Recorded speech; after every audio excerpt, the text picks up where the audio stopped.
इंद्रद्युम्न नाम के एक राजा हुए। इन्होंने ही जगन्नाथ मंदिर का निर्माण करवाया और जैसे ही जगन्नाथ मंदिर का निर्माण पूर्ण हुआ, इंद्रद्युम्न राजा ने अपनी राज पदवी का त्याग कर दिया। अब राजा इंद्रद्युम्न और उनकी पत्नी गुंडीचा दिन रात सिर्फ जगन्नाथ जी की सेवा करते। राजा इंद्रद्युम्न जगन्नाथ जी के मंदिर में झाड़ू लगाने का कार्य करते और उनकी पत्नी गुंडीचा जगन्नाथ जी के लिए सुंदर पुष्पों की माला बनाती और उनका श्रृंगार करती।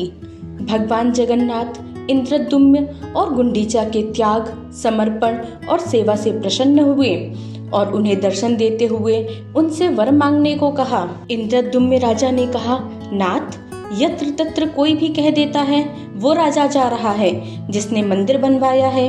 मैं आपसे प्रार्थना करना चाहता हूँ, अगर मेरा वंश आगे बढ़ा तो मेरे वंश में आने वाले बालक, पौत्र, परपौत्र कभी न कभी कोई बालक कह देगा कि हमारे पूर्वजों ने मंदिर बनवाया है। इसलिए नाथ, ऐसी कृपा कीजिए कि मेरा वंश ही आगे ना बढ़े।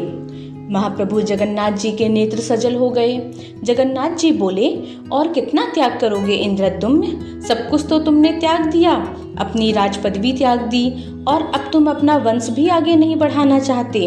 महाप्रभु जगन्नाथ जी ने इंद्रद्युम्न को हृदय से लगा लिया। बगल में खड़ी गुंडीचा सब सुन रही थी। तब गुंडीचा ने कहा, महाप्रभु, मेरे पति ने आपसे वंशवर्धन ना हो ये मांगा है और आपकी प्रसन्नता देखकर ये लगता है आप निश्चित ही इनकी इच्छा पूर्ण करोगे। पर मेरा क्या प्रभु, मैं एक स्त्री हूँ, मेरे अंदर वात्सल्य भाव है, मेरे अंदर करुणा है, लाड़ है, प्यार है, स्नेह है, मैं वो किसको अर्पित करूँगी?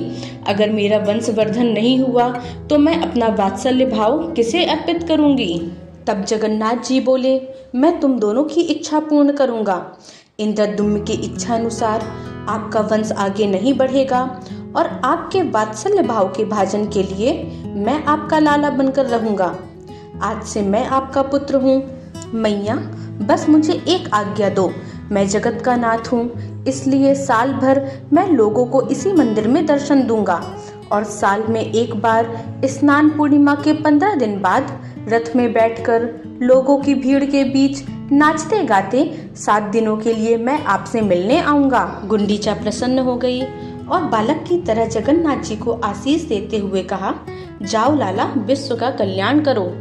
तब से प्रतिवर्ष जगन्नाथ मंदिर से गुंडीचा तक जगन्नाथ जी की रथ यात्रा स्नान पूर्णिमा के 15 दिन बाद निकाली जाती है और 7 दिन जगन्नाथ जी अपनी मैया गुंडीचा के पास ही रहते हैं और इसके बाद पुनः वापस मंदिर में आ जाते हैं। बोलो जय जगन्नाथ।